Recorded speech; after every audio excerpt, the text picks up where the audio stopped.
Estamos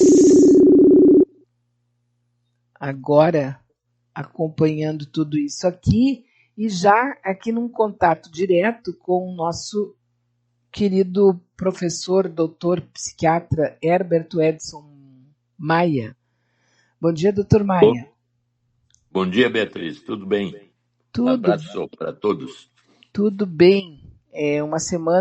Cada semana a gente se encontra e diz, nessa semana tivemos algumas coisas bem emocionantes, né?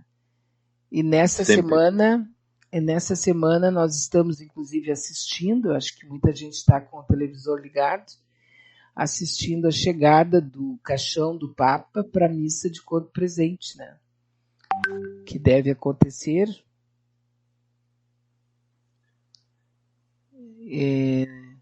para ele depois ser sepultado lá na igreja de Santa Maria Maggiore, né? Ele está optando por uma condição bastante simples, né? Eu nunca imaginei que isso fizesse tanta diferença, mas faz, né? Né? Porque o papado todo, nas linhas mais antigas, né, era todo baseado na realeza, né? No fausto dos reis, daquela coisa assim de cerimônias faustosas, cheias de riqueza, de mostras de poder, né? E esse Papa resolveu que realmente essas manifestações de poder vinculadas a cerimônias sofisticadas e exatamente exageradas, vamos dizer assim, não tinham muito sentido.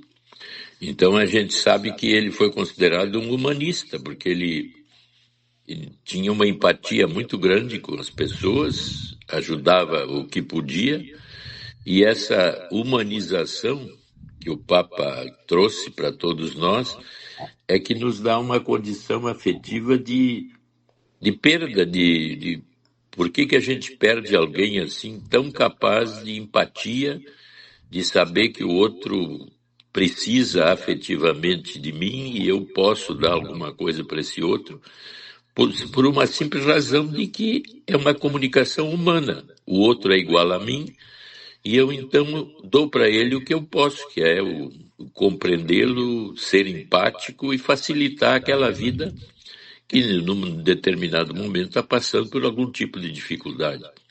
Então eu acho que ele foi um exemplo disso e passou por cima então de todas essas coisas mais, vamos dizer assim, radicais, né? Porque o Papa esse que abriu mão antes dele, se aposentou e aí entrou então Francisco, era considerado o Rottweiler de Deus, quer dizer, aquela rigidez da Igreja Católica de condenar todo mundo que não segue uma regra, por exemplo, os problemas de gênero e as pessoas que descasam deixam de ser pessoas católicas e absolutamente ficam fora da igreja. Ele trouxe todos esses para dentro.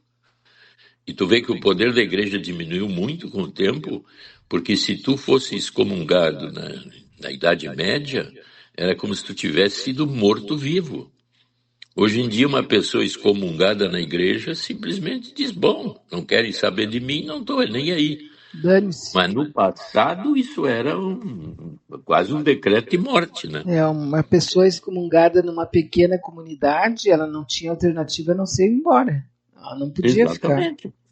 Tinha que mudar de vida porque ela era tirada da possibilidade de ser um ser humano com qualquer tipo de possibilidade, vamos dizer, vinculada à densidade de um céu, de um arrependimento. Quer dizer, tu vai certamente para o inferno e vai passar a eternidade no inferno, que é uma outra crença absolutamente exagerada em que tira toda a humanidade do outro, né? Uhum. Inclusive, um detalhe que talvez mais tarde a gente vai saber mais, assim, né, com mais critérios, mas, por exemplo, os papas, eles usavam um tipo de sapato vermelho, um sapato de couro vermelho, e que tinha uma cruz bordada em ouro, né, esse sapato que já de cara o Francisco disse que não ia usar, não quis o sapato vermelho, né? E os últimos papas, por exemplo, o Paulo VI, João Paulo I, João Paulo II, eles foram sepultados com esse sapato. O Bento XVI também chegou a usar e tal, e eu não sei agora se ele chegou a ser sepultado com esse sapato, mas todos os outros foram, e aí parece que o Francisco também deixou escrito que ele iria continuar usando sapatos pretos com que já estava acostumado a usar, e que inclusive o último que ele estava usando era o mesmo sapateiro argentino que fazia, o Carlos Samaria, que seria o último, né, que faria.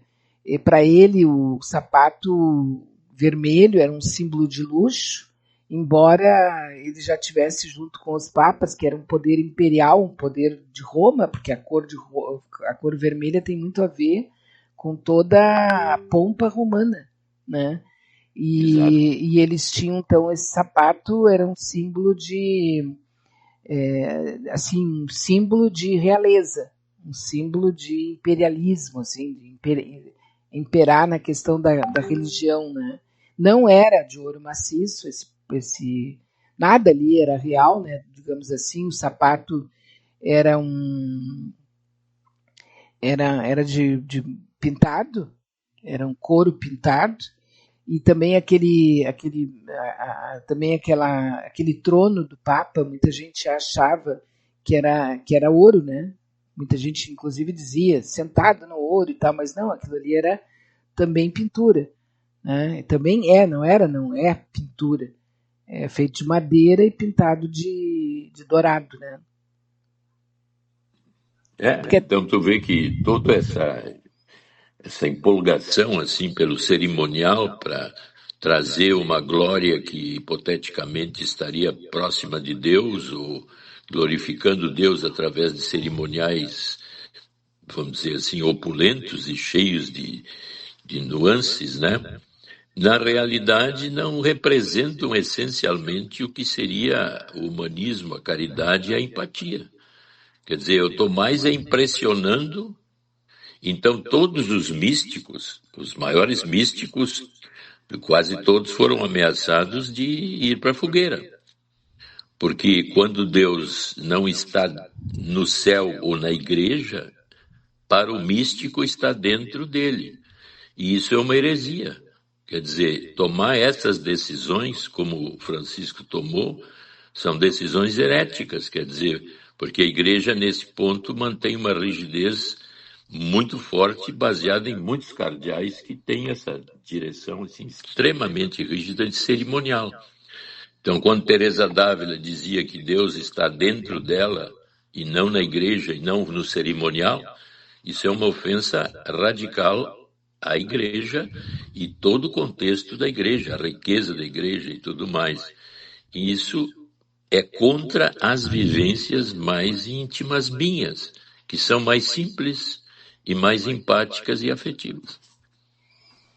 Agora, é uma questão de que o ser humano gosta, né? Esse juntar das pessoas para fazer homenagens, para prestar reverência, toda a liturgia, né? Tudo isso passa para uma ideia para a pessoa de um contato extremo, de um contato superior, né? De algo que ela, coitada ali, uma pessoa tão simples, não consegue nem chegar perto, né? Isso que tu está dizendo é importante, porque tu pode ver a individualidade nossa, ela é muito ligada ao que eu tenho, ao que eu penso, ao que eu acho e aos grupos que eu estou ligado. Então, né, do narcisismo importante, que é a autoestima, eu gostar de mim, eu ter uma visão de mim positiva no ambiente em que eu vivo, a tendência é haver uma certa simplicidade nessa forma de viver. Agora, quando eu estou assim vivenciando coisas que são mais importantes no sentido grupal e de teorias, de maneiras de entender o mundo, de ideias, enfim, todas essas coisas vão agregando a mim uma importância ligada mais às coisas externas do que a minha vivência, a minha interna.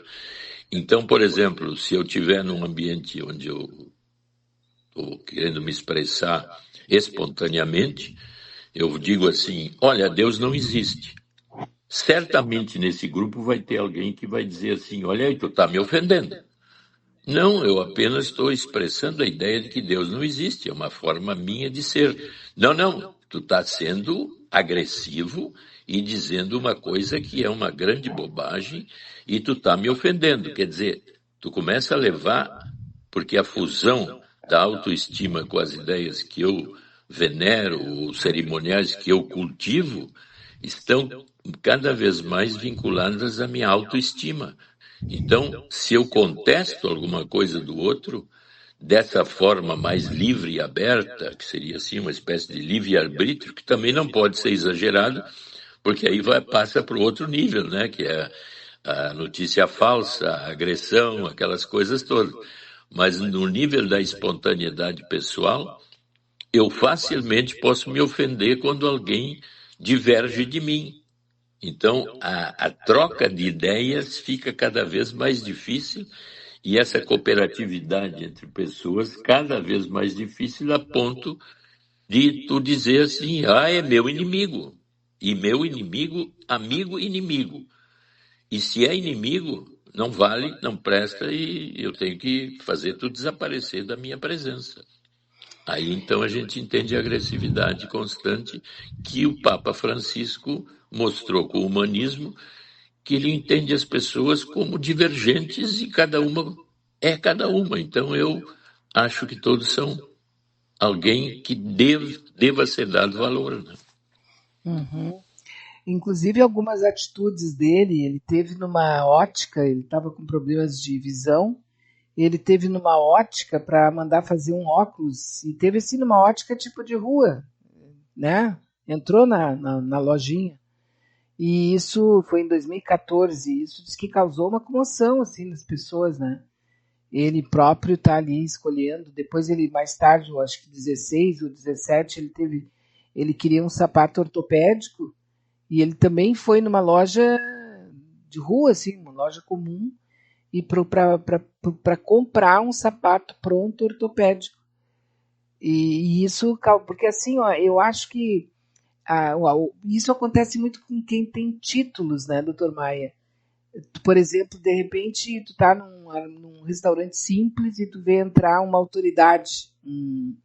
E tu, no mesmo restaurante, comendo ali a mesma comida que todo mundo tá comendo, as pessoas meio que se surpreendem com isso, né?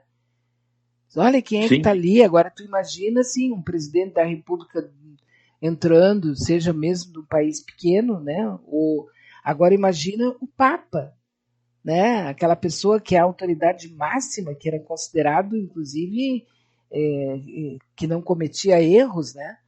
Há pouco tempo atrás que foi retirado aquela ideia da infalibilidade do Papa, né?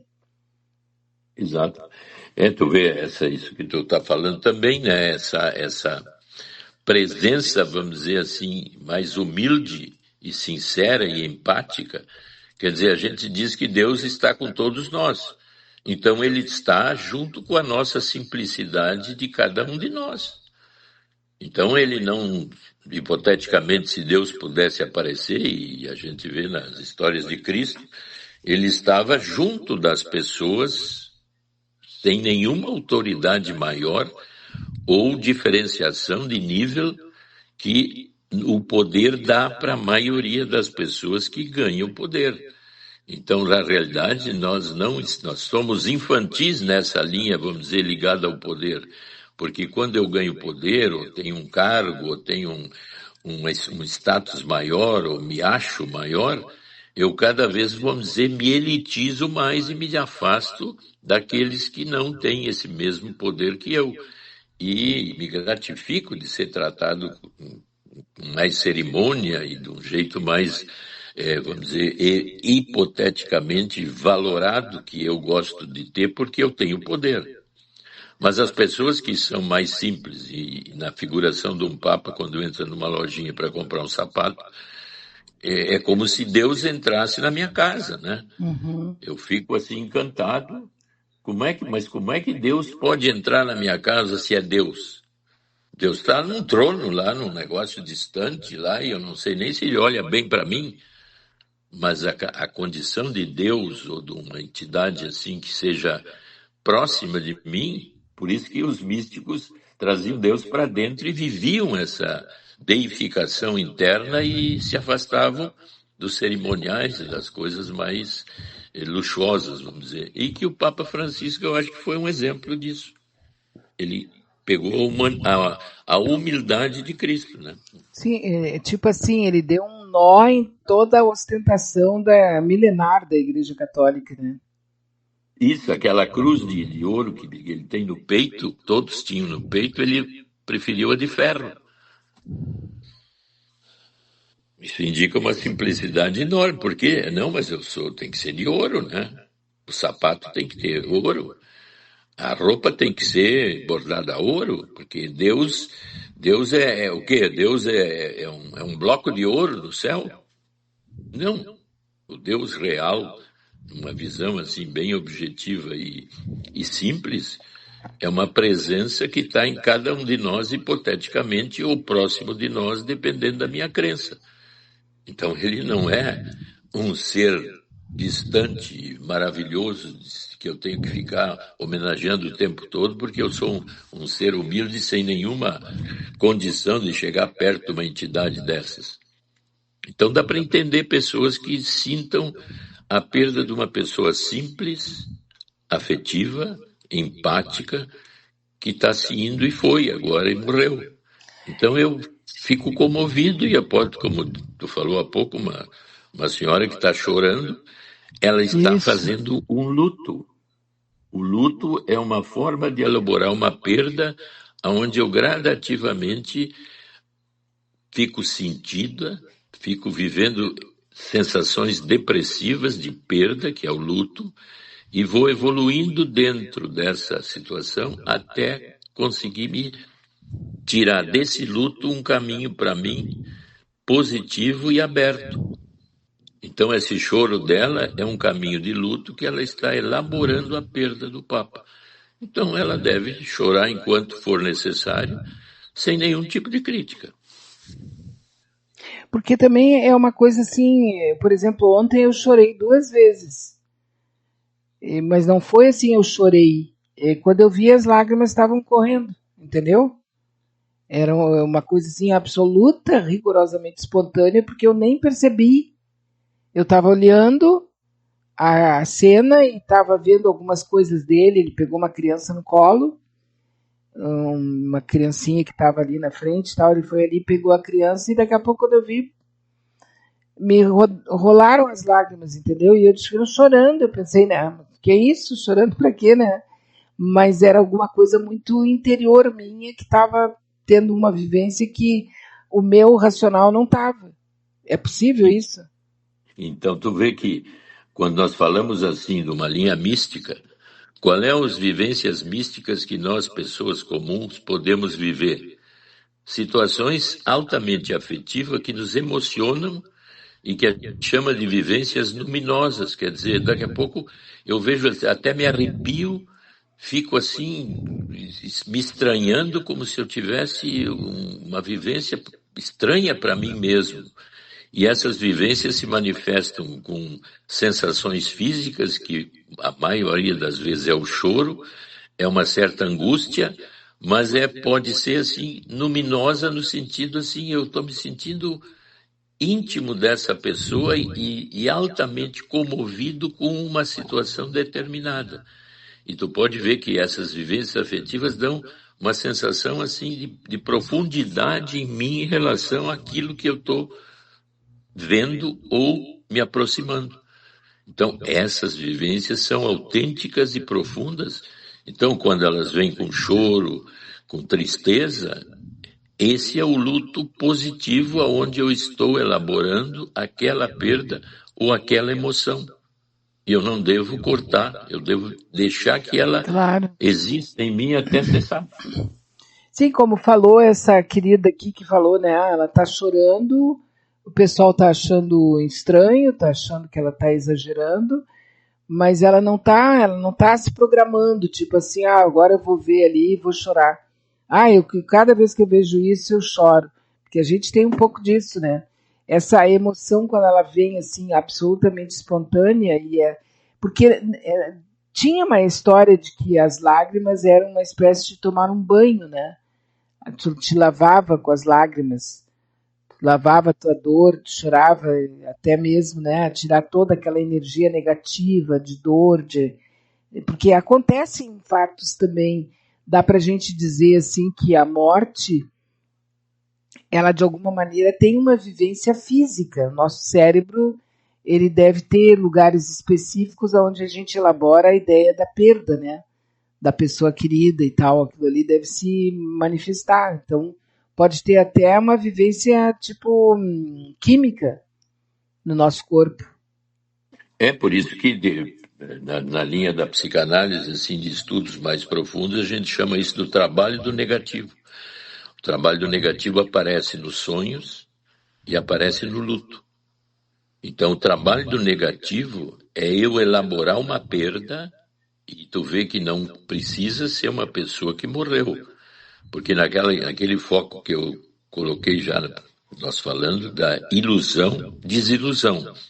Quando eu tenho uma ilusão e quero um caminho onde eu penso que vou conseguir, vou entrar nesse caminho, deveria estar pronto para a desilusão, porque nunca aquilo que eu vejo como futuro provavelmente vai acontecer.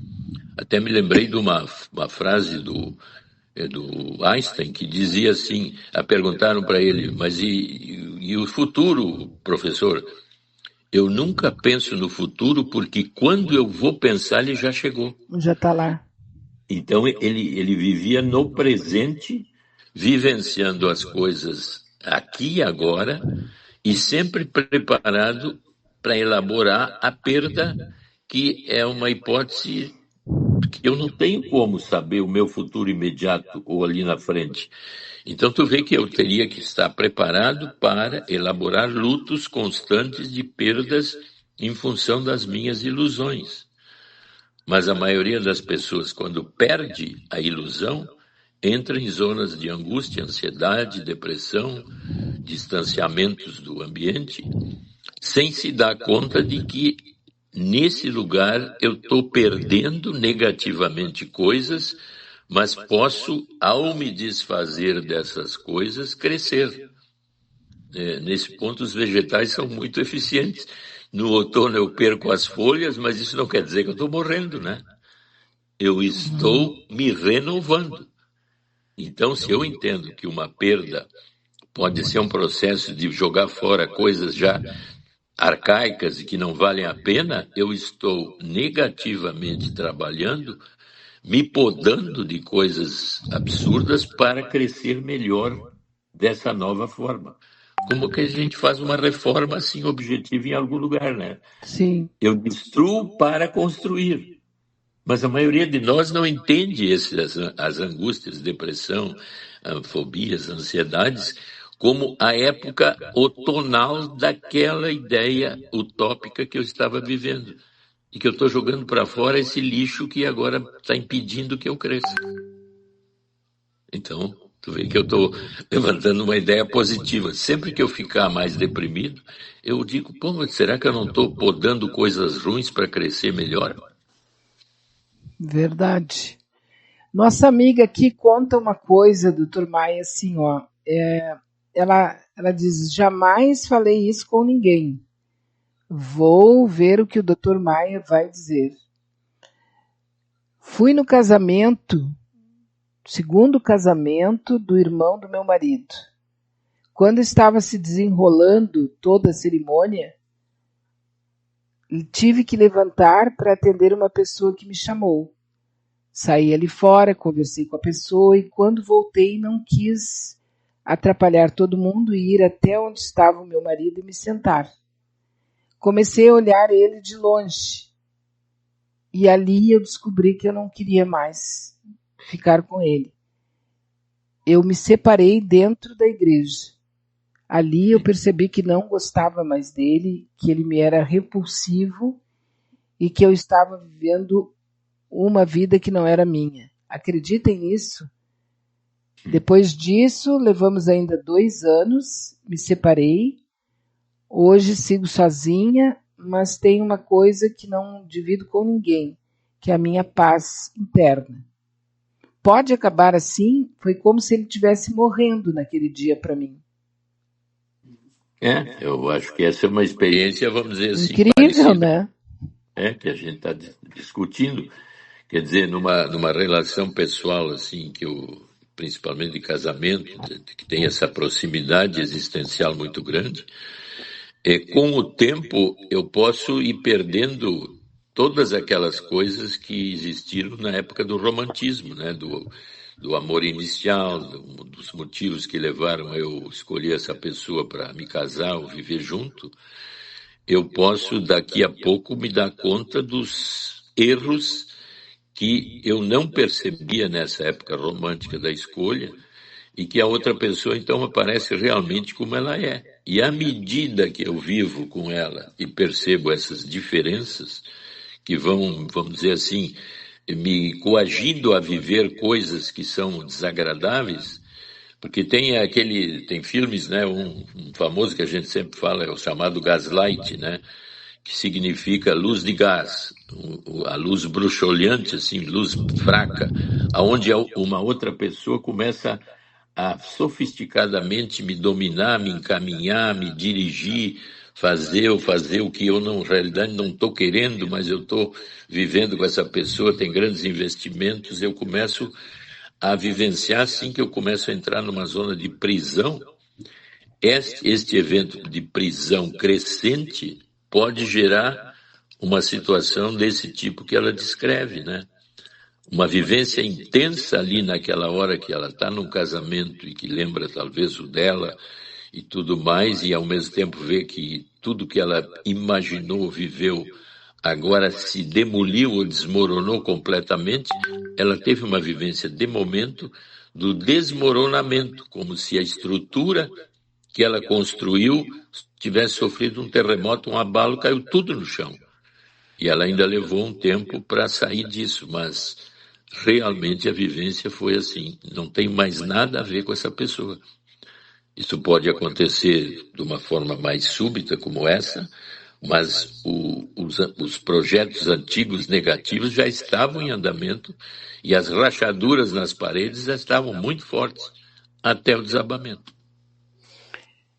Que são as formas de falecimento, as formas de morrer, que não tem uma igual à outra. Isso. Só, a questão toda é girar a chave, né, doutor Maia? É virar a chave. Tu conseguir te dar conta que o alicerce que está sendo mantido já não é suficiente para manter uma estrutura construída em cima dele. E nesses casos é o alicerce que está se movimentando.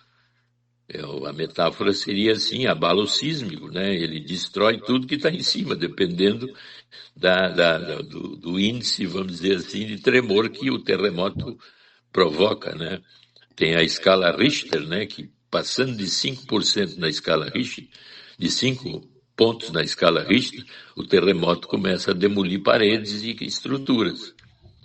Então, usando essa mesma metáfora, cada casamento está sofrendo abalos sísmicos que, de certa forma, ainda não aparecem rachaduras, mas balança as lâmpadas, parece assim que tremeu a casa, mas até a demolição nós temos que aumentar a escala Richter e o que está acontecendo de errado nessa relação. Né? Uhum. Quando a gente tem um tempo para pensar, essas coisas podem acontecer, porque se a tua vida está muito tumultuada, se tem muita coisa acontecendo, tem muitas coisas para serem resolvidas, tem muito entrevero, quando tu vê já passou um ano, aquele assunto tu não resolveu ainda, como é uma coisa de pensamento, de sentimento, tu deixa para depois. Isso tudo são coisas que nós vamos botando dentro de uma gaveta, certo? E às vezes levam muitos anos, inclusive, para serem resolvidos. Não, e tu imagina assim um casamento. Então, um casamento de 20 anos, 30, 40. Quer dizer, olha os investimentos que tu fez durante todo esse tempo, que são vínculos que vão entrar em colapso quando tu anunciar que tu quer terminar essa relação ou essa parceria. Quer dizer, tem muitos vínculos que foram criados aí que são de vários tipos, né? Econômicos, familiares, de relacionamento entre amigos, entre famílias e coisas. Quer dizer, por isso que fica tão difícil a maioria das separações e tão agressivas e violentas. Porque, dependendo do lado, vamos dizer, do marido ou da mulher, os vínculos com o casamento são muito mais fortes que de um outro lado que está querendo se livrar. Então as agressividades vão aparecer e as brigas, e tu vê que quase todos eles param na justiça, né? Então é realmente muito difícil, depois de eu investir anos e numa família, eu daqui a pouco me dar conta como ela na porta da igreja que terminou. Tu vê que ela levou mais 2 anos acertando todos os desvinculamentos que estavam em andamento já há algum tempo, né? O que calou fundo naquela cerimônia foi quando ela se deu conta que já não tinha nada a ver. Mas aí surgiu o quê? Uma certeza que vinha se consolidando em muito tempo, até que eu digo assim, se eu continuar, eu vou adoecer, eu vou ficar mal. Sim. E muitas vezes tu tem que ficar exatamente fazendo porque daí se transforma, é uma rotina quase que uma espécie de teatro, né? Tu tem que fazer de conta que tu tá gostando, tu tem que fazer de conta que tu concorda, tu tem que fazer de conta, é doloroso mesmo, para quem convive com isso deve ser bem doloroso mesmo, quando a pessoa tem noção. Muitas vezes ela ainda fica naquela esperança de que ela não entende muito bem o que ela está sentindo, né? Então agora podemos usar outra metáfora interessante. Nesse momento que eu me dou conta que não é mais aquilo, eu devo entrar para a Globo, né? Eu tenho que ter scripts novos de ser o que eu não sou, né? Não, sem dúvida nenhuma, mas de uma certa maneira nós temos uma coisa que talvez seja até meio que atávica, né? De fazer de conta, né? De não é aquilo que tu quer, mas tu tá fazendo um gênero ali, tu fica. Então, aí surge outra coisa importante, né? Que nós deveríamos ter expertises e usar, então, aí entra outra situação, assim, que a maioria das pessoas se perde. Porque se eu estou numa situação ruim e quero sair, mas vejo que estou numa teia, uma teia de aranha, só quem anda bem é a aranha. Numa teia dessas, normalmente eu sou a mosca. E uma mosca numa teia dessas é uma pobre coitada, né? Tá ferrado. Tá toda enrolada. Então, a pessoa mais esperta que, vamos dizer assim, vê que está ansiosa, angustiada e problemática, cada um desses lugares pode ser entendidos como um fio da teia. Se eu começar a entender que eu tenho que aprender a caminhar nessa teia agora que não tem nada a ver comigo, mas eu preciso ser uma aranha, eu tenho que então fazer coisas que inteligentemente e afetivamente eu me posiciono criando situações de saída que são sofisticadas, porque eu vou transformando eu, que era uma mosca burra e toda enrolada, numa pessoa mais inteligente, capaz de entender a dramática e a trama que eu vivo. E aí a minha expertise aparece e eu começo a entender melhor o problema e sair por caminhos que são surpreendentes às vezes. Mas eu estou querendo que a pessoa seja inteligente para não ficar totalmente deprimida, angustiada, mal, não querer mais nada da vida e se deprimir sem saída. O Papa falou isso, acho que no ano passado. O Papa disse que as nossas dores, essas angústias de alma, do tipo depressão, angústia e tal, elas são reais, que todo mundo deve tratar como sendo real, a pessoa está realmente sofrendo, certo? Mas que não pode virar uma coisa tipo um sofá, entende? Que a pessoa vai se deitar dentro daquela dor ali e ficar vivendo aquela dor e não sair mais dali. Eu estou usando essa expressão sofá por conta própria, tá? Ele não falou Eu costumo dizer isso para muita gente há muito tempo, tá? Tá sofrendo uma dor, que legal. Vamos ver como é que a gente sai da dor, vamos chorar, chorar, chorar até a dor se esvair de tanto chorar. Agora, o que não dá para transformar a dor num sofá, onde tu vai te deitar e vai ficar ali incomodando o resto da paciência de toda a humanidade com a tua dor que simplesmente acontece com todo mundo, né? Então, tu vê que nós estamos usando expressões metafóricas para mostrar assim, vem cá, se tu tá com dores psicológicas de alto nível, se tu não resolver, elas vão na linha da psicossomática. Daqui a pouco tu vai ter dor no corpo inteiro, tu vai ter uma doença autoimune. Toda a linha psicossomática é por dramas psicológicos não resolvidos porque tu deixou de ser esperto, quer dizer, tu não tem capacidade de autocura. A tua cura, como a Beatriz falou, está no sofá. Mas será que tu, deitado no sofá, não pode meditar e ficar capaz de ver saídas de linhas de autocura e de mudanças desse ambiente que te deixa no sofá? Sim. Quer dizer, tu perdeu toda a inteligência capaz de entender, mas vem cá, eu estou com um problema que está piorando cada vez mais e eu estou aqui na doença psíquica, deitado nesse sofá, e agora então sou um ente absolutamente doente. Não tem saída? Pois é, não dá, uma hora tem que levantar do sofá, né? Aqui a Maria Helena fala que sobre lágrimas. Escutei um médico dizer que as lágrimas, quando não saem pelos olhos, elas se alojam no físico, em algum órgão do corpo humano e ele adoece. Então, tu vê, filha, ela está falando na psicossomática, porque o corpo físico é a base do corpo psicológico. Então, a decepção vem do mundo real, quer dizer, do outro mundo. Tem o mundo do corpo, que é o mundo externo. Eu estou dentro de um corpo, mas eu não consigo saber nada do meu corpo. Ele funciona como um robô automático. Eu posso cuidar dele, saber o que eu devo comer, o que eu devo fazer, não passar certos limites. Eu sei lidar com o corpo, ou pelo menos faço o que sei. Muita gente não sabe, né? E se dedica a vivências em que vai prejudicando o corpo. Bebo demais, uso drogas, eu não faço exercício, não me cuido. Então, eu estou desiludindo meu corpo de ficar comigo, quer dizer. É um problema meu com o meu corpo. E o meu problema com o corpo externo, que é o mundo, que é os outros, e é a realidade, é outra coisa que me desilude muito. Então eu tenho que ser capaz de entender que o mundo externo é altamente desiludido de mim, no sentido assim que o que eu quero desse mundo é muito difícil de eu ter como eu gostaria, que é a minha ilusão. Então, se eu sou inteligente e capaz, eu tenho que criar papéis espertos, que é por isso que eu usei o esquema da novela. Eu ganho um script e você uma bruxa. Eu ganho um script e você um cara bonzinho. Eu ganho um script e você aquele cara com sucesso.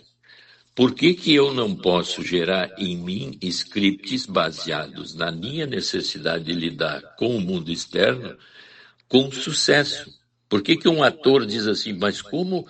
Agora mesmo eu vi aí que um nossos ouvintes, que eu não me lembro o nome dele, dizendo que o ator que está com 80 anos, né, agora, é maravilhoso. Por que ele é maravilhoso? Porque ele representou papéis nos filmes em que ele deixou de ser ele e foi o papel.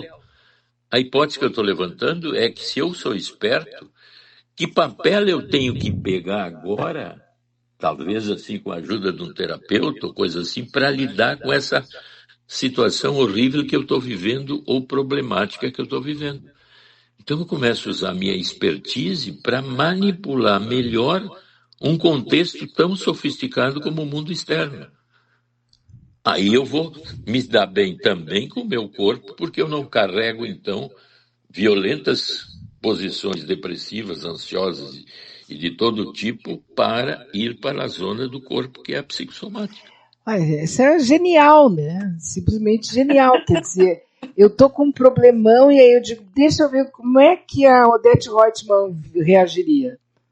Vai ver o que ela faria? Aí eu pego e parto para fazer aquela cena ali, né? Mas claro, eu tô falando aqui mais na brincadeira, mas a ideia é genial. Porque eu me lembro de uma pessoa que era nossa chefe, e aí um dia vieram 2 pessoas da família dela para passar ali esperando ela, que eles iam para uma festa, então estavam buscando ela. E elas ficaram sentadas aqui no hall de entrada, enquanto ela estava circulando, mandando fazer não sei o que, não sei o que. Aí uma delas chegou para mim e disse: ela é uma artista. E eu realmente achava ela sensacional, a Dona Rosa, maravilhosa.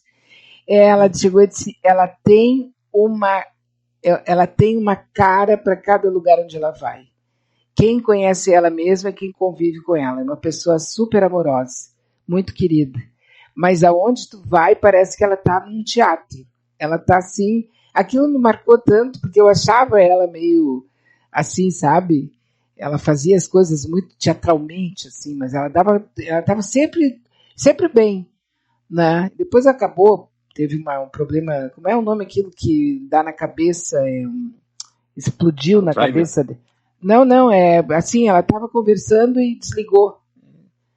Ela tinha... Então é um processo de demência, então, né? Não, ela estava, ai meu Deus, tem um nome, é como se tivesse desligado alguma coisa, ela estava falando naturalmente, normalmente, e desligou. Dislalia, tu acha? Dislalia é assim, eu perco a capacidade de me lembrar do que eu queria dizer. Não, ela faleceu,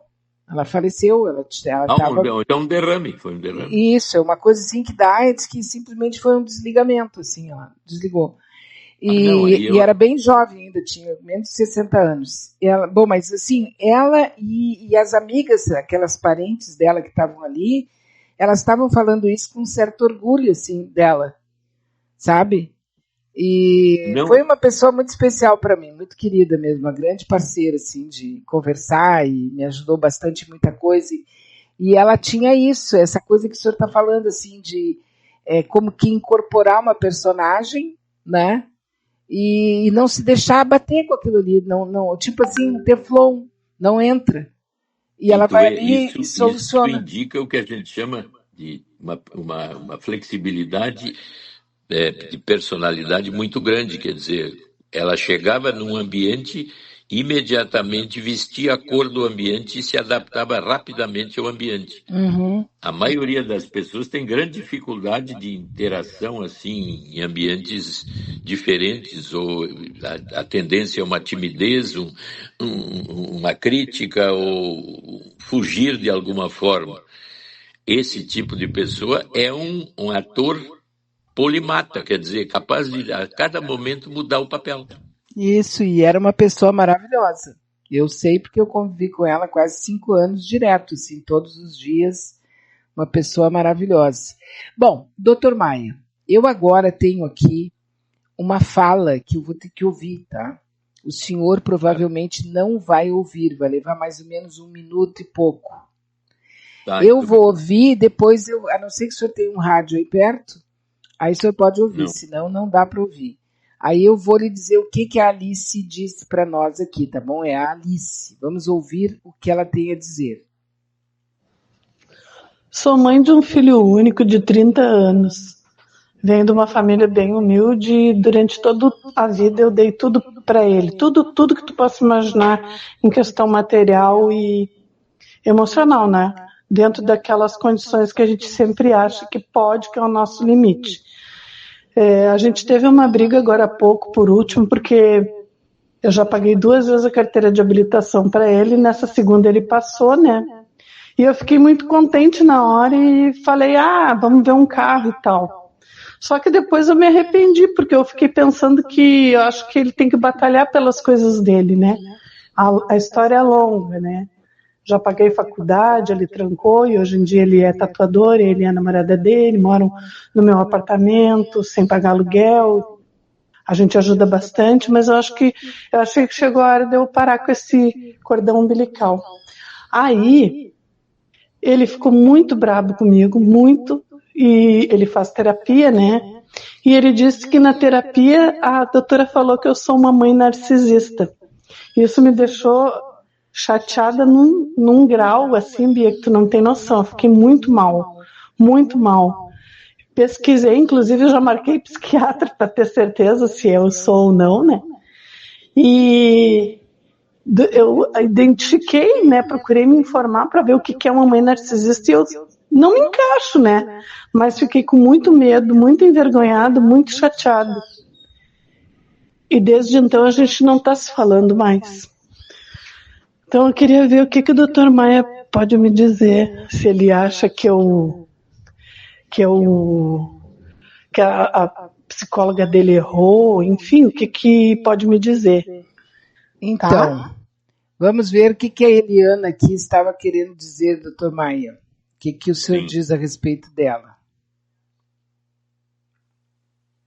Então, ela tem um filho, né? O filho já tem 30 anos, mora na casa dela, ela já pagou, por exemplo, ela paga geralmente as coisas para ele. Por último, pagou também para ele tirar a carteira de motorista. Pagou 2 vezes e agora ele tirou. E aí, no meio da história, ela falou que poderia até, né, daqui a pouco comprar o carro. Mas depois ela pensou melhor e disse que não, que o carro fica por conta dele, né, para comprar o carro e tal. Porque ela já pagou faculdade, ela já pagou, ele mora junto com ela, etc e tal. E ele faz terapia e a terapeuta disse que ela é uma mãe narcisista. E que por causa disso, então, ela está bastante... Ela ficou impactada por ter sido chamada pela terapeuta dele como sendo uma mãe narcisista.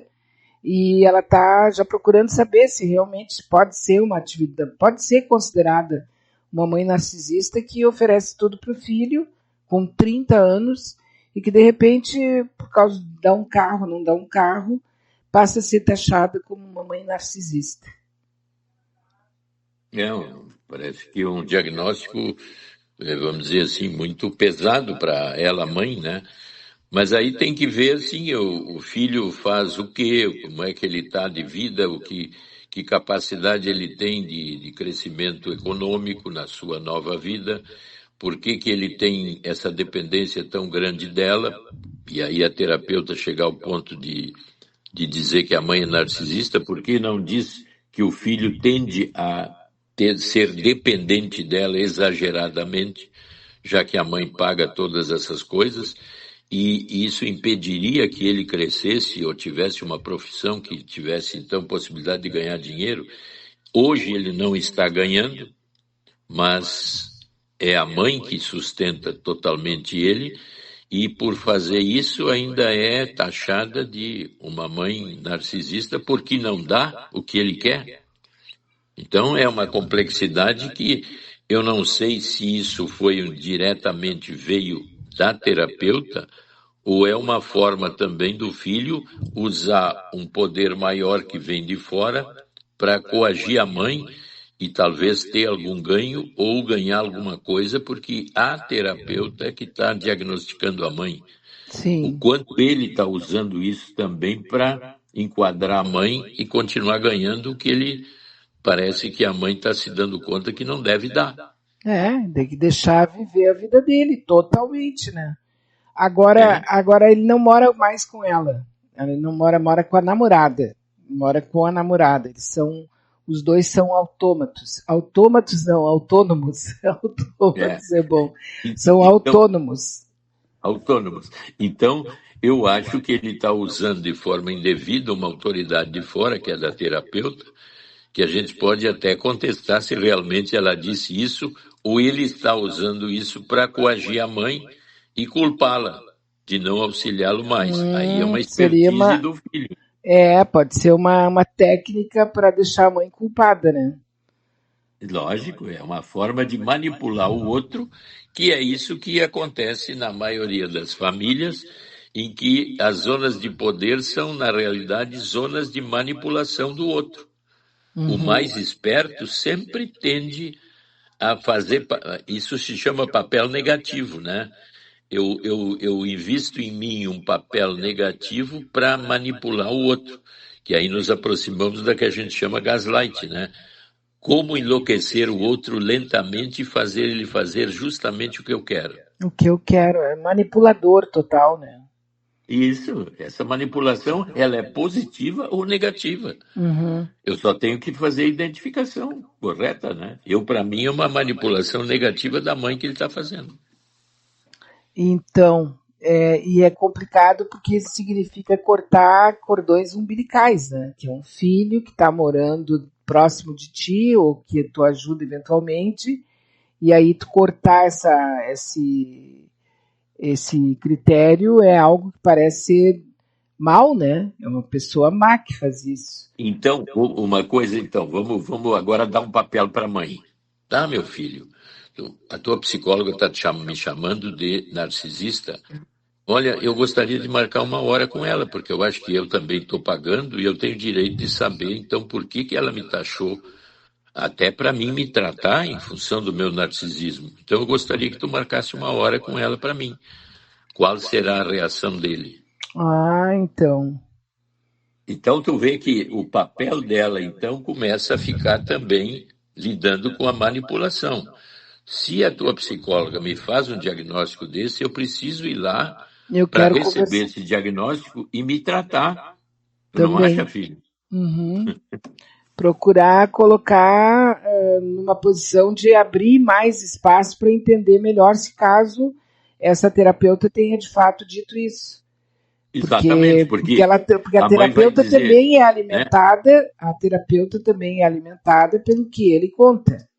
Exatamente. Então, se a terapeuta que tem uma autoridade diz que eu sou narcisista, eu gostaria de ir lá para ver quais são os diagnósticos que ela faz para chegar a essa conclusão sobre mim.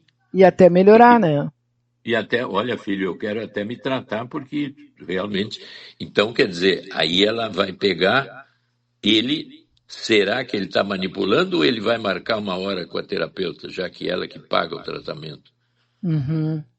Então, a minha expertise tem que ser de acordo com o que eu sou atingido, né? Sabe, doutor Maia, eu acompanhei no século passado, assim, tipo 1980, para ver como faz tempo isso. Tinha perto da casa, da nossa casa, tinha uma mãe idosa com um rapaz com mais ou menos uns 40 anos.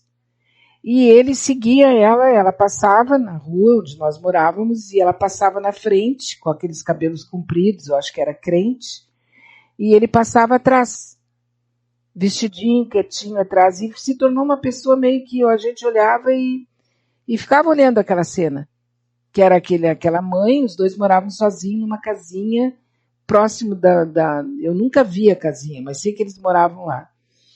E a gente olhava, aquilo passou alguns anos, e aonde ela ia, e ele ia assim, atrás dela, caminhando. E uma vez perguntei para um rapaz que estava cuidando do nosso quintal ali, eu perguntei se ele conhecia, e ele disse, é um rapaz muito bonzinho, mas o pai dele morreu e ele ficou cuidando da mãezinha e ela cuida dele para tudo. Eu digo, mas ele não é casado, porque ele já era não era um gurizinho, né? Ele disse, não. Aí eu não perguntei mais nada. Bom, aí o tempo passou. Volta e meia aquele casal, aquela figura, aquela cena passava.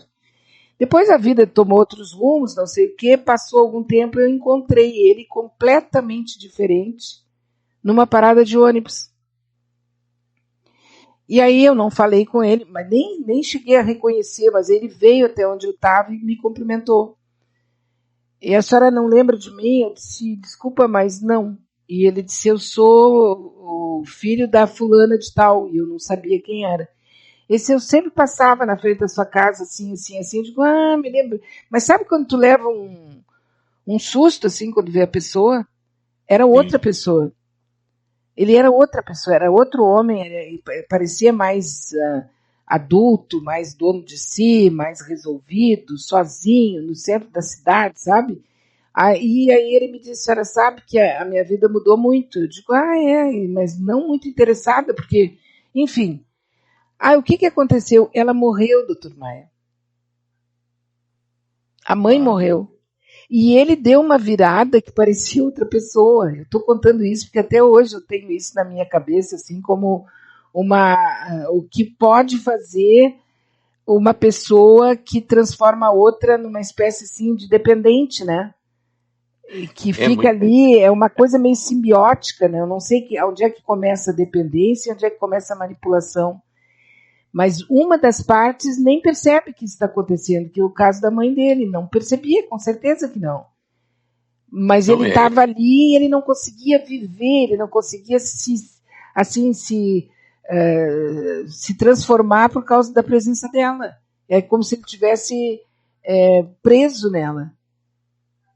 É por isso que a gente diz assim que tem as mães suficientemente boas, que são as mães que dão tudo que pode e se afastam o suficiente para que a criança gradativamente ganhe autonomia, mas nunca se afastam demais e sempre que a criança precisa estão perto, mas se afastam, gerando possibilidades da criança ficar só e de gradativamente, vamos dizer, integrar a mãe como alguém presente dentro de mim, no sentido de eu poder me auxiliar quando ela não está presente. Essa é a mãe suficientemente boa. Então ela me dá tudo que eu preciso e daqui a pouco se afasta, para que eu não fique excessivamente dependente. Aí eu gradativamente vou integrando a mãe dentro de mim. E se chama isso em psicologia profunda uma estrutura de enquadramento, enquadrante meu, que cria a minha estrutura de eu autônoma e eficiente, baseada no que tudo que foi me dado por uma mãe suficientemente boa. Quando a mãe não é suficientemente boa, ela desaparece mais tempo que o devido. Então, esse enquadramento me gera inseguranças problemáticas que eu fico inseguro, talvez para o resto da minha vida, dependendo do nível de distância que a mãe criou e não se aproximou na hora certa. Ou então, este nível que tu falou, da mãe que tem uma vivência tão maravilhosa de ter tido um filho, um amor tão fantástico, que ela gruda no filho e não permite mais que ele se afaste dela. Ele é meu, ele é o meu romance, meu grande amor. Eu tenho que viver com ele. Bom, esse tipo de vivência de mãe é quase que eu viro a mosquinha da aranha, quer dizer, ela me suga e me mantém com ela a vida inteira. É uma castração, assim, é tipo uma castração. A não ser que ela morra, a não ser que ela desapareça. Uhum. Porque também, por ter tido tanto amor, tanta coisa, eu me enquadrei bem dentro de mim.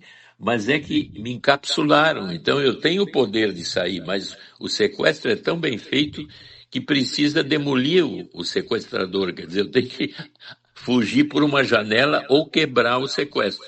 E geralmente acontece só com a morte. Aí, pois é, porque nenhuma das partes, com certeza, tem noção dessa simbiose, né?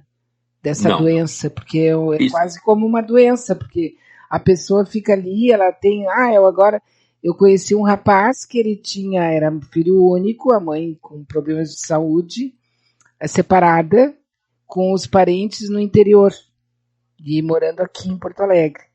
E ele recebeu uma proposta para ir trabalhar em São Paulo. A vida profissional dele ia dar um disparo, ele ia ter uma outra vida profissional. E ele ficou totalmente desesperado porque ele não podia ir embora por causa da mãe.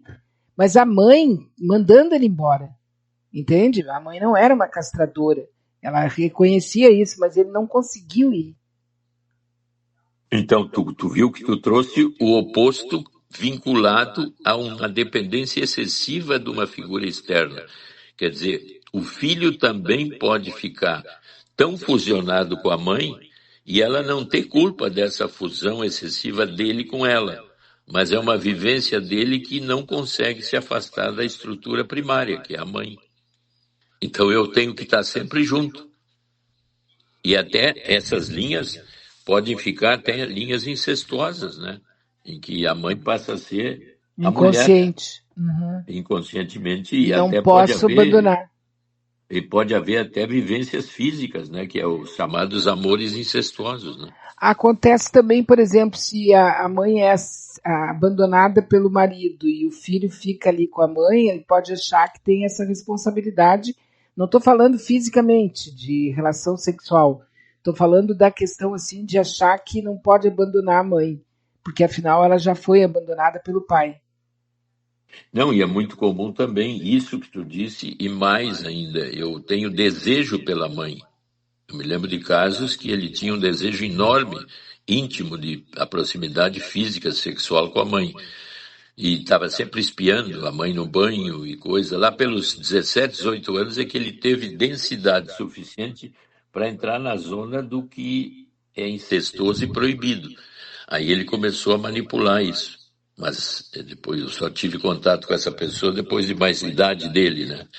Mas é muito comum o filho, quando a mãe é jovem ainda, e ele tem 16, 14 ou menos até a idade, ele ficar extremamente ciumento de qualquer homem que não seja o pai se aproximando da mãe. Ele age como se ele estivesse no lugar do pai. E muitas mães ficam bem constrangidas porque os filhos tomam atitudes até agressivas quando a mãe, hipoteticamente, o pai mora com 30, a mãe tem 35, 40 anos, hipoteticamente ela pode ter uma nova vida. Mas tem casos em que o filho fica como se fosse o pai, trancando e agredindo até a mãe como se ela fosse uma mulher que não respeitasse a memória do pai. Uhum. A Maria Helena manda aqui o nome de um livro chamado Codependente, livro de uma mãe que se identificou como codependente da bebida. Mães que dão dinheiro para o filho comprar bebida por 30 anos. Sim, a mãe conseguiu entender que era codependente depois de muita terapia. Como esses casos muito comuns, assim, que na realidade são muito secretos, né? Porque... Secretos, era isso que eu estava pensando. A palavra que eu estava tentando imaginar, eu acho que agora é essa. É uma coisa tão secreta que, tipo assim, as tias, as irmãs, as primas, o pessoal está sabendo, está entendendo aquilo sem ter essa noção mais clara, mas está percebendo que ali tem um imbróglio, tem uma confusão ali, e vê que a mãe está sequestrando aquela criança, que o filho está ocupando um papel que não é dele, ou seja, há uma confusão de papéis aqui, o pessoal da família todo percebe, mas aquelas pessoas ali não estão percebendo, porque é secreto isso, não é falado. E tem muita vergonha e confusão no meio, né? Então, é difícil, porque tu vê, de novo a gente pode usar a situação da teia, né? É muito complicado caminhar nessas zonas onde tudo isso é muito estranho para a maioria das pessoas e psicologicamente de difícil entendimento. Então, a tendência é abafar, lidar à distância, fazer de conta que não está enxergando, e também muita vergonha no abrir papéis como esse, né? Por isso, até para ir uma terapia também é difícil, né? Também, claro, até porque a pessoa não se dá conta que ali tem uma confusão, né? Aqui a Terezinha lembra assim, ó, o Dr. Gaiarsa, eu sou fã, né, do Dr. Gaiarsa. Eu conheci ele, eu acho que foi em 1970, 1980, não sei, faz muitos anos. E o dia que ele mais me ganhou, assim, é quando ele disse uma coisa que é trágica, horrorosa, uma coisa terrível, que a família é uma doença. A família é uma doença, né? Mas claro que ele falava aquilo com todo um critério absurdo, que eu não entendia na época, mas eu achava tudo muito confuso. Né? É fofoca da fulana, Beltrana que acha que a outra está errada, e assim, uma teia de aranha mesmo, né? Tu tá ali no meio, tu não sabe direito o que tu faz, então eu resolvi me afastar na época. Eu resolvi me afastar e me dou com todo mundo e tal, barará. Não vou falar de mim aqui, que senão eu vou ter que pagar a consulta. Tô fazendo terapia. Mas o caso é assim, ó, é que ela diz assim, ó, Dr. Gaiarsa dizia, a mãe é a pior companhia para o filho. Fiquei tão chocada que comecei a mudar os métodos. Na época, eu só tinha uma filha. Ela ficou chocada com isso também. Isso aí deve ter sido o quê, Terezinha? 1985, 86, por aí, né? Quando o Dr. Gaiarsa falava isso, ele participava do Palavra de Mulher, eu acho. Um programa da TV Globo, ele participava. Isso. Eu acho que ele usava o termo negativo para chamar atenção. Sim, porque era tão absurdo aquilo que tu não podia dizer para ninguém, né? Porque se eu pegar, vamos dizer, então, assim, para o lado da medicina, né? Eu estou doente. O que eu faço? A doença vamos dizer, eu posso dizer que a doença é a mãe, né? Então, para usar a metáfora. E o que eu faço? Eu vou para o hospital. Então, eu levo a minha doença para um lugar de cura, que é o hospital, para fazer o diagnóstico. Então, é que na linha psicológica, fazer os diagnósticos psicológicos da família, da mãe e os filhos, é muito mais complicado do que ir para o hospital com uma doença física, né? Então, eu acho que é por isso que ele frisava de uma forma categórica. É a doença, pior é a mãe com o seu filho. Na realidade, ele queria dizer o quê? Que para curar essa doença, nós precisamos agir numa linha psicológica. Então, as terapias, né? Para entender essa complexidade. É porque se a gente, assim, outro dia acho que eu estava falando com o Dr. Rogério da Paz. Se a gente tivesse um manual, ou se os pais, antes de fazerem filhos, terem filhos e tal, soubessem exatamente o que eles estão aprontando, o que eles estão fazendo, porque a gente entra mudo e sai calado. Ninguém sabe o que fazer quando tem um filho. E nós sempre nos sentimos culpados. O tempo inteiro, a tragédia de ser pai e mãe. Pai eu não sei porque eu nunca fui pai, mas mãe é a tragédia de se sentir culpada, responsável. O filho não conseguiu tal coisa, o que foi que eu fiz de errado? O filho não consegue fazer não sei o quê, o filho tem vários casamentos, muitas namoradas, sabe? Tudo que acontece com o filho, não conseguiu se dar bem no esporte, não conseguiu fazer não sei o quê, sabe? A mãe e o mundo todo parece que meio que força essa ideia de que a gente tem culpa. Então, realmente é uma merda, né? Mas só que todo mundo quer. Pelo menos eu não abro mão da minha história como mãe. Né? Mas não, eu faria tudo de novo. Mas o fato é esse, que a gente nunca sabe se está fazendo certo. Pois é, porque aí entra o que a gente chama de complexidade da existência, né? Na realidade, filosoficamente, eu não sei de onde vim, não sei quando vou, sei que vou morrer. Então, essa complexidade passa por uma linha filosófica de sentido da vida. Então, cada um de nós, na complexidade essa que nós estamos falando agora, deveria ter uma capacidade, vamos dizer, de curiosidade suficiente para se informar cada vez melhor de como lidar com situações que são potencialmente positivas e potencialmente negativas. E que eu estou sempre dentro de um clima onde o que eu tenho de ilusão pode ser desilusão logo ali adiante. Então, se eu me dou conta, até agora entrou um rapaz lá que vem se tratar comigo, assim, ele tem uma linha border e ele fica muito, vamos dizer, cindido numa linha, vamos dizer, de comportamentos não adequados e, ao mesmo tempo, como tem uma inteligência muito grande, ele quer entender por que ele tem essa divisão interna.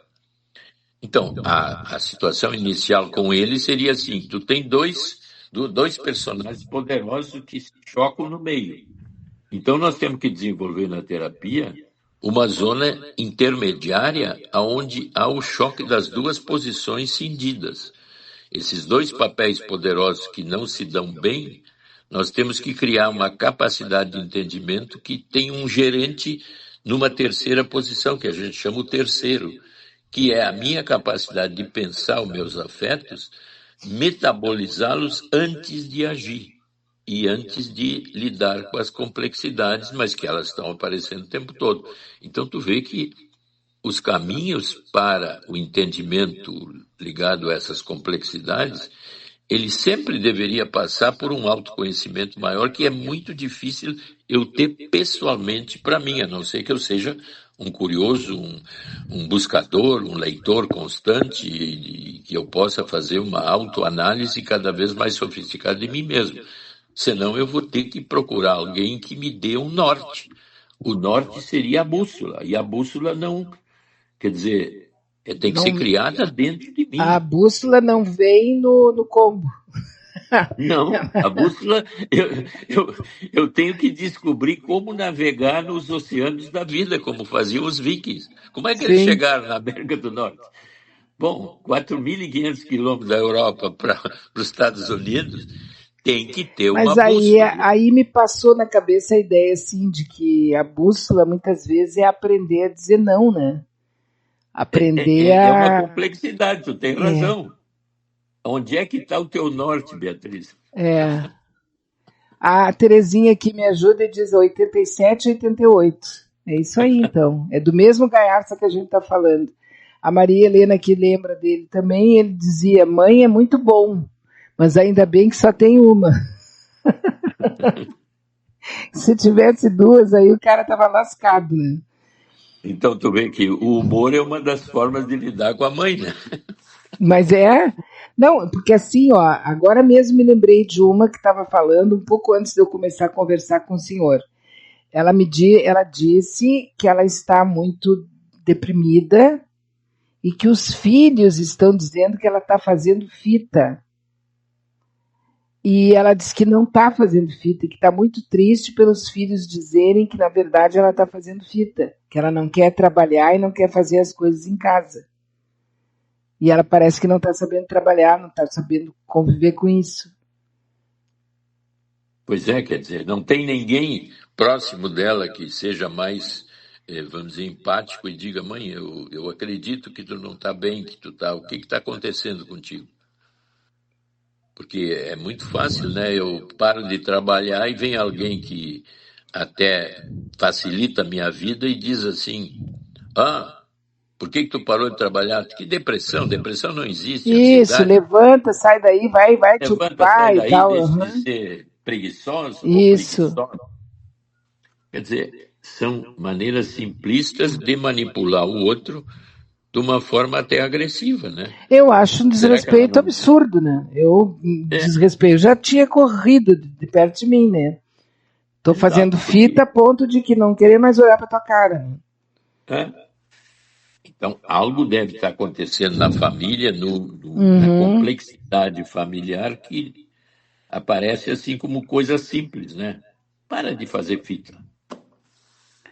Agora, isso é uma crueldade com o outro, né? É tipo assim, aquela mãe que faz tudo, e um dia ela não tá bem, não faz nada, daí, tá, que isso? Tu tem tudo aqui, é tu que manda dentro dessa casa, tu tem tudo, não te falta nada. Então, como é que tu agora tá aí deprimido dentro do quarto? Então, tu vê que essa mãe até foi interessante, ela criou um filho esperto que é capaz de explorar até a mãe, né? Isso aí vai ser político. Ele vai dar bem, né? Esse aí vai dar bem, agora não espera nada dele, né? Não, para a mãe não, né? Mas que interessante isso, né, doutor Maia? Como nós somos, e aquela história de que nós costumamos magoar e tratar mal as pessoas que estão mais próximas e quem a gente mais ama. Pois é, isso também é uma complexidade ligada a essa zona de interação, né, que vai se criando dentro de uma família. Porque cada um dos que vai, vamos dizer, crescendo dentro da família tem o seu núcleo de mais expertise, mais malandragem, mais capacidade de lidar com essas zonas mais complexas, mas sempre trazendo proveito para mim mesmo. Então, essa linha mais egoísta e mais cobiçosa que nos habita, ela pode ser dinamizada de um jeito em que eu sou capaz de aproveitar melhor a estrutura da família no meu proveito. E isso a gente sabe que, com o tempo, principalmente no nível das heranças, aparecem bem as rivalidades, né? Então, é uma complexidade que cada um de nós tem que aprender a lidar. Eu não tenho como abarcar essa complexidade dando pontos assim de referência. Não, é por causa disso, é por causa daquilo, fazer microdiagnósticos.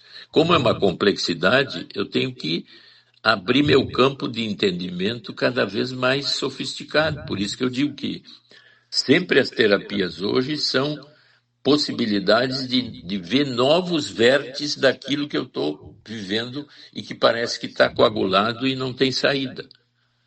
Então, aquilo que a gente falou de complexidades, a cada momento eu preciso uma bússola nova para aquela complexidade ou para aquela viagem que eu estou fazendo. Eu tenho que saber o norte para chegar aonde eu quero. Então, para ir para o norte, eu tenho que saber se eu quero ir para o leste, para o oeste ou para o sul. Eu tenho que ter uma das linhas de pontos cardeais bem claras na minha mente, para a minha viagem ficar com sentido. Porque senão eu me perco e daqui a pouco eu estou perdido. Isso demanda, né, Beatriz, uma expertise pessoal de entendimento que tem um limite para mim mesmo. Agora, se eu sou mais esperto e mais capaz, eu busco um conhecimento. E por que a nossa sociedade progride? E de forma criativa e abrindo possibilidades. Quer dizer, eu posso dizer assim, o Elon Musk é um ser horroroso, bilionário e tudo mais. Mas ele está fazendo coisas com esse dinheirama toda dele, que são possibilidades de eu colonizar a Lua e ter uma saída do planeta em crises maiores. Então, eu quero dizer assim que aquela teoria de que um pequeno mal pode ser um grande bem e um grande bem pode trazer males menores, é uma teoria interessante. Mas tu vê que nós estamos lidando já com complexidades maiores, então eu tenho que abrir campo para entendimentos mais sofisticados. Mas tem gente que, como é que aquele que nós falamos, 80-20? Isso. 20% das pessoas no mundo terão mais que os 80%, sempre. Por características pessoais desenvolvidas mais que a maioria. Ora, mas isso é uma injustiça. Mas eu tenho que ser esperto para entender as complexidades da existência. Porque senão eu fico assim, é bom, é mal, é bom, é mal. É mais complexo que isso. Mas aí nós já estamos numa filosofia avançada. Não, daí tu já está quase desmaiando, né? Porque o que a gente percebe é assim, quanto mais tu vai mexer, mais tu abre buracos, né? Mais tu abre possibilidades, assim. Que, por exemplo, um pai, o pai, assim, basicamente, o pai, ele tem a ideia de ser provedor, né? Isso. Ele é provedor e isso aí tá meio que atávico na cabeça dele, então ele, quando vai falar de um filho que tem um problema, um filho que causou algum problema, sempre diz, vai lá falar com a tua mãe. A tua mãe que vai resolver, tu entende? Mesmo nós já estando em 2021, terceiro milênio, a coisa funciona mais ou menos como era lá em ano 1000. A mulher ainda aparenta ser, tanto é que um assunto que eu queria tratar com o senhor hoje, que foi pelo ralo aqui, por outras coisas, que era a questão das mulheres, 10 mulheres mortas no final ali do período que ninguém trabalhou, né? Daquele período da Páscoa ali e tudo mais. Isso. Quer dizer, 10 assassinatos, parece que foram 11 no final, que acabou, 11 mulheres foram feminicídio. Queria falar sobre isso, porque geralmente acaba na questão da mulher. Se a gente vai falar de quase qualquer assunto, tu vai falar, daqui a pouco tu vê ali o elemento feminino. É interessante isso, né? E ser mãe é um negócio meio... não é meio. Só acho que a gente devia passar por um cursinho. Quando vai ficando menina, que já dá para ter filho, o homem e a mulher deveriam passar por um cursinho aleatório, nada assim para ensinar a amar, para ensinar isso, não sei o que, só para saber exatamente que no momento que tu vai ter uma criança, por exemplo, tu não vai mais poder sair na balada, tu não vai mais poder ficar com as tuas amigas arrumando as tuas unhas, tu não vai mais poder te sentir totalmente irresponsável, não ter ninguém para cuidar. A tua vida vira do avesso. E isso não é para meia semana ou 6 anos, é para o resto da vida. E, no entanto, a gente acaba parindo o primeiro, depois tem o segundo, tem o terceiro. Lá no passado elas tinham 12, 14, 16 filhos, sem nem se dar conta do que estava acontecendo, né? E nós já temos aí tanta expertise para tanta coisa, e para isso continua como era no tempo do Adão e Eva. A mulher simplesmente começa a menstruar, daqui a pouco ela tem filho, sem sem ser preparada para isso. Esse é um preparo que tem que ser pessoal. Tu vê, nessa minissérie Adolescência aparece justamente isso. Só que num clima assim bem mais pesado, adolescente matando uma menina. Então a gente tem que entender que o machismo, a colocação machista do homem na sociedade ainda persiste de certa forma como dono da mulher, que é uma coisa já do passado, já que a mulher está ganhando as mesmas possibilidades e posições do homem. Mas no caso específico, são esses investimentos amorosos, baseado na minha formação, que vem lá do meu passado, de a importância que eu dedico a algo. É quase assim, é a mesma coisa que eu chegar depois de todos os investimentos e coisas que eu fiz, eu chegar no banco e ver que a minha conta foi zerada por um golpe. Quer dizer, uma relação como essa, investi tudo e dominei aquela parceira e a dominei de um jeito que ela vai perdendo todas as capacidades de autonomia. Então ela daqui a pouco se revolta e quer se separar.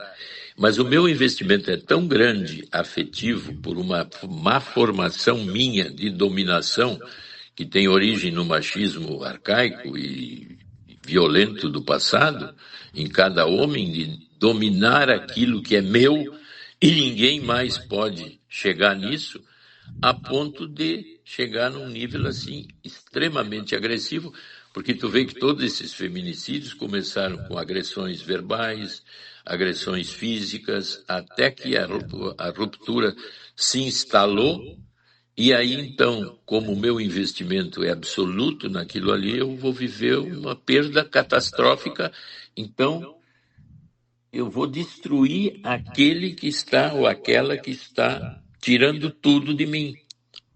Essa é uma característica basicamente ainda machista, que realmente está chamando atenção cada vez mais e provavelmente abrindo campo para que haja mudanças, vamos dizer, sociais, de que eu, homem, me dê conta que eu investi demais, mas é que o investimento não é meu, é outra pessoa. Então tu vê que isso é complexo mesmo. Né? E aí, e como ninguém mais tem medo de nada, né? Porque não acontece basicamente nada, a gente fica imaginando que cabe à mulher ter a expertise, a inteligência pura, nata, de o cara, dependendo da situação, da reação, primeira reação dele diante de determinados assuntos, tu já tem que levantar, entregar para ele o boné e dizer, vaza, vai embora, porque eu não vou conviver com uma pessoa que não tem autocontrole, né? Isso. A reação social vai aumentando, né? Sim. Agora eu posso me defender até pelo celular, mandando uma mensagem, né? Então, está havendo uma modificação social baseada numa coisa mais de sociedade mesmo. A sociedade protetora. E a minha situação, Beatriz, eu sou pai, tenho 3 filhos, 2 de um casamento e uma de outro casamento. Hoje sou sozinho. Não devo ser grande coisa, mas meus filhos me tratam da maneira mais absurda possível. Só lembram de mim quando precisam de alguma coisa. Fora disso, eu acho que posso até morrer, que eles não vão no meu enterro. Pois é, né? Como é que eu cheguei nisso? Nem sei o que dizer. Não, aí é que eu digo que...